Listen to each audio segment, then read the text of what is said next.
pada muka surat 68 dan berpindah pada hadis yang ke-29. Hadis yang ke-29 dekatlah nak dekat habis ni ni 30, kemudian sekejap je habis 10 lagi, kira habislah yang katakan man hafiza ala ummati arba'ina hadisan ba'athahu Allah yaumil qiyamah fi zumratil fuqaha wal ulama atau kama qala. Hadis sahih yang Nabi sebut, barang siapa yang man hafiza ala ummati arba'ina hadisan, 40 hadis yang kita hafaz, yang kita belajar, yang kita ambil pengajaran daripada hadis ni. Kan ada masyarah matan arba'in, 40 hadis peristiwa akhir zaman ni. Yang kedua, selain daripada 40 hadis Imam An-Nawawi, yang ni Ustaz Fahmi Zamzam, Syekh Abu Ali Al-Banjari An-Nadwi yang disusun. InsyaAllah habis ni, hafal ni tuan-tuan, kita nanti esok akan dibangkitkan dengan para ulama dan juga para fuqaha. Itu harapan kita lah. Mudah-mudahan so mengajilah betul-betul untuk kita juga, bukan untuk lain, untuk orang lain. InsyaAllah mudah-mudahan ganjaran Allah berikan kepada kita. Baik, sambungan kita lihat, kita baca matan hadis itu, tajuknya kelebihan beribadat di saat-saat huru-hara. Ini yang Nabi nak jelaskan di akhir zaman. Yang katakan akhir zaman ni ramailah yang katakan tinggal agama, walaupun dia ada agama tapi dia tinggal agama. Artinya dia hanya membanggakan diri dia sebagai penganut Islam, tapi dia tidak berusaha untuk menjadi pejuang Islam. Ada dua. Selalu saya sebut di mana-mana, kita bila sebut penganut Islam tidak semesti pejuang Islam. Tapi kalau kita menjadi pejuang Islam tuan-tuan, automatik kita jadi penganut Islam. Cerita yang kita nak usaha ialah menjadi pejuang Islam. Sebab kita lupa, kalau menjadi penganut Islam belum tentu dia mengamalkan Islam. Tapi kalau dia menjadi pejuang Islam, nama pun perjuang. Bila sebut pejuang, balik kepada jihad. Balik kepada jihad. Dalam Quran banyaklah ayat-ayat yang kita baca tentang jihad. Jihadu fi sabilillah, ya ayyuhalladzina amanu hal adullukum ala tijaratan tunjikum bin azabin alim tu'minuna billahi wa rasulihi wa tujahiduna fi sabilillah. Yang katakan wa tujahiduna fi sabilillah, jihad. So bila jihad bermakna kita berjuang. Bukan maksud jihad ni bawa senjata belaka, tak. Makna jihad, kita berjihad untuk mengeluarkan diri kita daripada kejahilan. Jihad, usaha bersungguh-sungguh. Yang dikatakan juhdun ya jihadu, buat sesungguh-sungguh, maknanya buat betul-betul. Kita begitulah di dalam melaksanakan ibadat di akhir zaman, maka kita nak kena buat bersungguh-sungguh. Baik, kelebihan, artinya ada Allah bagi kelebihan kepada orang yang melakukan ibadat, bentuk pengabdian kepada Allah Subhanahu wa taala di saat bila? Di saat huru-hara, artinya tanda kiamat semakin hampir. Baik, matan hadis. An Maqil bin Yasarin radhiyallahu anhu anin Nabi sallallahu alaihi wasallam qala al-ibadatu fil harji ka hijratin ilayya atau kama qala rawahu Muslim. Hadis ni kira pendek. Hadis ni pendek, tapi ada lagi yang pendek tuan-tuan. Kan? La darara wala dirara. Itu lagi pendek. Kan? La darara wala dirara. Itu kalau suruh hafal pun belum tentu. Minggu bulan depan saya datang boleh hafal dak la darara wala dirara. Tak tahu bunyi terbalik ikut mana. Jadi takut la dirara jadi la darara ataupun la tidak, baik kita. Jadi macam tu lebih kurang la darara la tidak. So la darara wala dirara tu yang paling pendek, tak ada lagi pendek dah. Yang ni pendek juga, al ibadatu fil harji ka hijratin ilayya. Barang siapa yang melakukan ibadat pada waktu bila? Haraj. Maknanya pada waktu manusia melakukan kerosakan. Ada dalam satu hadis yang dikatakan haraj itu juga apa dia? Pembunuhan yang dilakukan dalam keadaan kejam. La taqumu sa'ah hatta yaksuran wa yaksural haraj. Bila Nabi kata tidak akan berlakunya hari kiamat, sehinggalah wa yaksurul haraj, maknanya banyak berlakunya haraj. Huru-hara juga, tapi spesifik kepada pembunuhan. Ditanya wa mal haraj ya Rasulullah, apa dia haraj? Nabi pun explain, Nabi pun terangkan apa dia. Al-qatlu salasa marrah. Nabi ulang 3 times, 3 kali. Apa dia? Pembunuhan demi pembunuhan, pembunuhan demi pembunuhan, pembunuhan demi pembunuhan. Yang tu yang dimaksudkan haraj. Yang ni pun juga dikatakan huru-hara. Senang faham, dia bersifat apa dia? Melakukan kefasadan, melakukan kerosakan. Kan Allah sebut di dalam surah Al-Qasas ayat yang ke-77. Selepas ayat wabtaghi fima atakallahu darul akhirah wa la tansa nasibaka minad dunya wa ahsin kama ahsanallahu ilaik wa la tabghil fasad. Nampak? Wa la tabghil fasad, janganlah kamu melakukan fasad, kerosakan. Innallaha la yuhibbul mufsidin, Allah tidak suka ataupun dalam maksud yang lain benci kepada orang yang melakukan kerosakan. Kerosakan termasuklah yang disebutkan tadi, haraj, bunuh orang, kemudian buat benda-benda yang dilaknat oleh Allah Subhanahu wa taala. Tu yang hari ni kita nampak dunia dalam keadaan huru-hara. Kes jenayah kita semakin tinggi, tuan-tuan. Kadar, kita sebut kadar jenayah. Kalau tak tinggi, takkanlah dalam bajet parlimen baru-baru ni lebih daripada 500 juta. Separuh, makna berapa? 0,5 bilion terpaksa diperuntukkan untuk mengatasi masalah jenayah yang semakin menular, yang semakin dahsyat di dalam negara kita. Contoh itu dah kita faham dah. Takkan kalau kurang jenayah, terpaksa bajet kita tambah untuk pengurusan PDRM, kemudian yang disebutkan tadi. Kerana kita punya kadar semakin tingkat.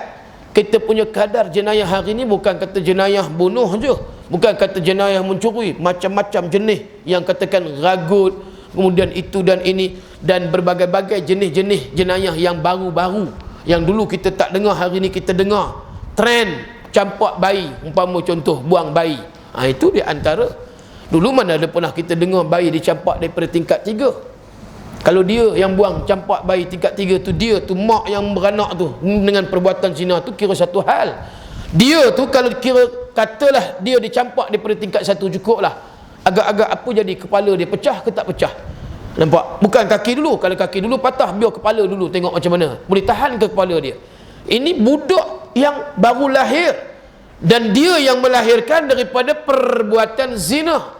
Lalu dia pergi campak erti dengan niat dia nak bunuh budak tu, itu je, dengan niat nak bunuh. Sedang dibicarakan, buat malu company lagi pula orang Perak. Allah, macam mana tuan-tuan? Nasiblah saya orang Perak kan. Tu.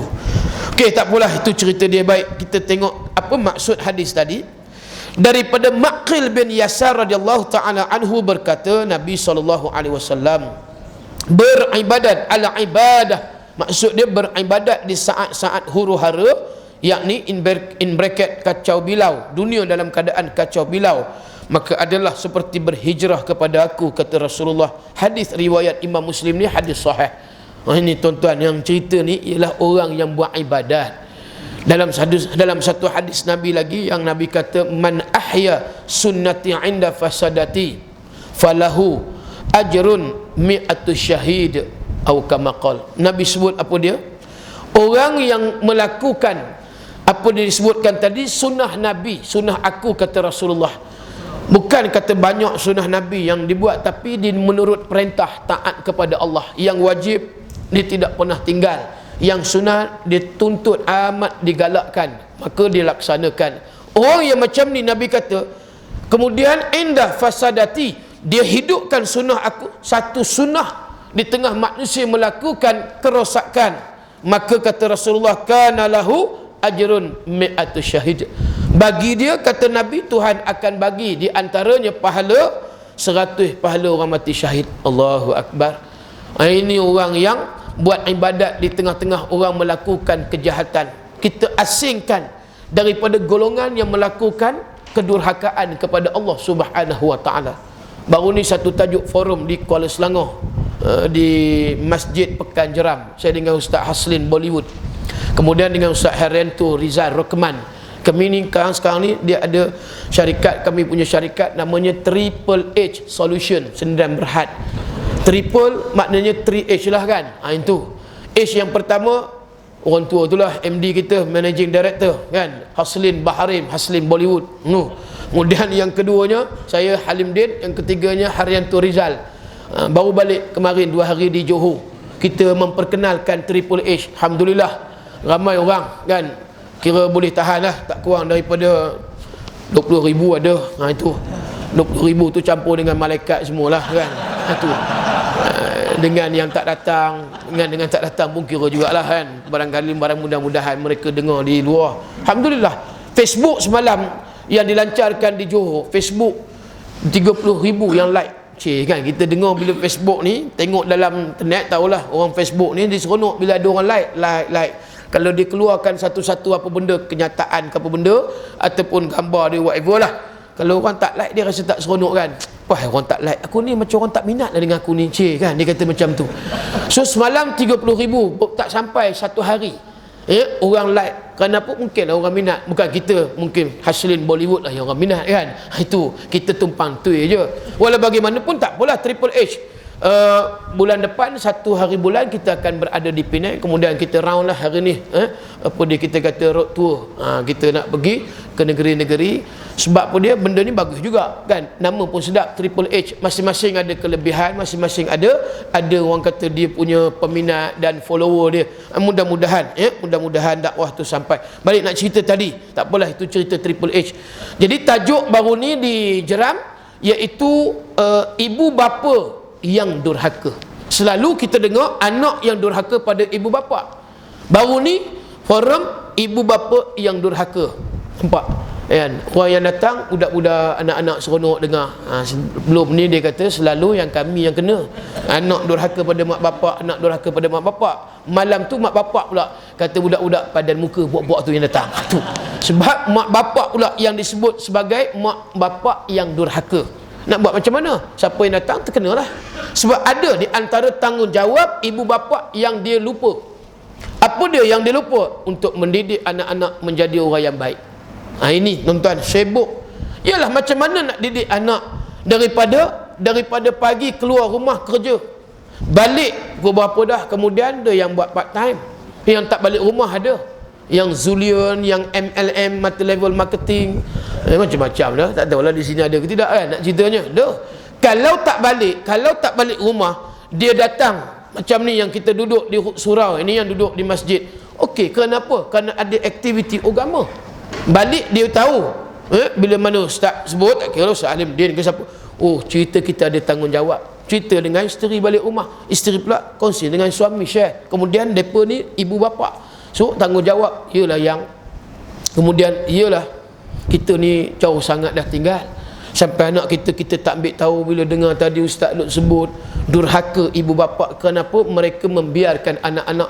Sebab anak-anak ikut acuan, anak-anak ikut kedua ibu dan bapa. Apa yang mereka nak buat, apa yang mereka nak jadikan, apa yang mereka nak asuh, nak didik, itu tanggungjawab kita.